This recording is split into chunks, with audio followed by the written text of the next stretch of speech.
What's going on YouTube? I'm back with another video, and today we're going to be talking about setting goals for yourself. The recent video I've been talking about self-esteem, confidence, and believing in yourself, but I really want to touch on setting goals for yourself and how that can help you, and what type of goal setting you can do, the methods and things you could do to get closer to your goal and closer to your plan of life. One thing I do is I write down my goals. I write them down on a piece of paper. I mark it. I write why this is a goal for me. Because you always got to have a reason why. Why are you doing this? Why are you working 20 hours? Why are you working 40 hours? Why are you working 60 hours a week, right? Why are you pushing yourself so hard to be successful? You got to have a reason why. But you can't just work 3 jobs and don't have a goal. You got to have a plan. You got to have an idea. What do you want?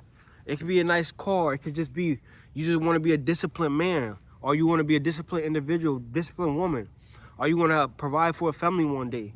You have to envision your goal and set a mark on it and give it a timeline. For example, it could be small as, hey, I need to pay this bill. Every Friday, every second Friday, I want to pay this bill. I'm not gonna procrastinate, or I'm gonna get it done. So when you set these goals and procrastination come into effect, that's when the discipline comes in. That's when you have to say to yourself, okay, I set this goal. I want to get done. I want to be a better person. But in your mind, you have to envision yourself doing that thing. You have to envision yourself getting things done, not being lazy, getting up out of the bed, making your bed, folding your clothes, being productive, being intuitive about your life, being intuitive about the things you want to do in life. You can't say, I want X, Y, and Z and not do the things that get you X, Y, and Z.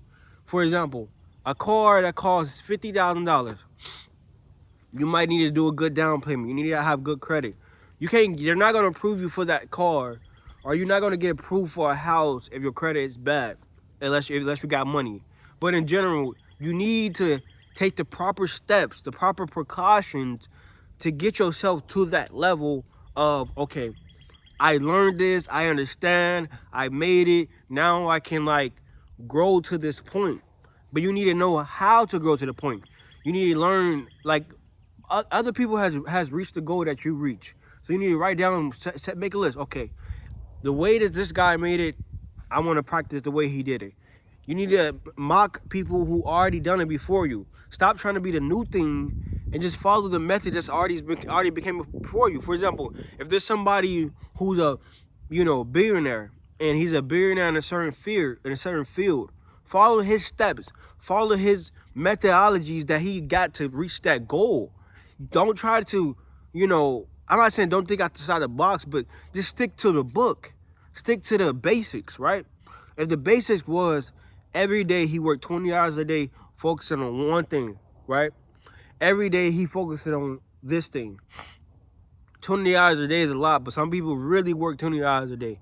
Or every day he focuses on reading a book. You have to really analyze the prospects and the ideas that led him to that level. So for example, if you want to be a YouTuber, right? You need to look up how and what you need to study to get to that path that you want to be. If you want a million subscribers, you need to do that. You need to stay consistent. You need to make quality videos. If you want to be a good husband, you need to look up what are some good qualities of a good husband. You need to learn how to be more compassionate. You know how to be more patient. Ask other men who are husbands, who've been husbands for years, what are some things you can learn from them. So stop trying to, reach a goal and not learn from other people. You need other people to grow in your life. You need other people to push you, to guide you, to give you advice. There's nothing wrong with getting advice from a man who's been there in the same shoes as you. For example, I'm in my 20s. If I ask an older man who has a family, he's doing good for himself, he got kids, he has a house, he has his wife, he got all the things that I want one day. I'm going to ask that man, hey, give me some advice. Like, what do I need to do as a young man to apply myself to make it to where you've been in life? That is a goal, and that's goal setting, and that's putting marks on that goal. For example, if you want that goal, you need to learn how to reach it. Don't just do it by yourself. It is okay to ask for help. It is okay to have someone guide you, lead you, but that's when your pride has to be swallowed. You need to stop being prideful, because one book said pride goes before the fall. Some of us, we could have been in a better position in our lives, but we're so prideful. We're so bigoted. We're so, man, and can't nobody tell me that. That's the problem, man. If you just open-minded enough, maybe somebody can teach you something and help you better your life and help you grow in the life you want to live. Because you got to decide how you want to live. But you have to have goals. A man without goals, a man without a plan is a foolish man.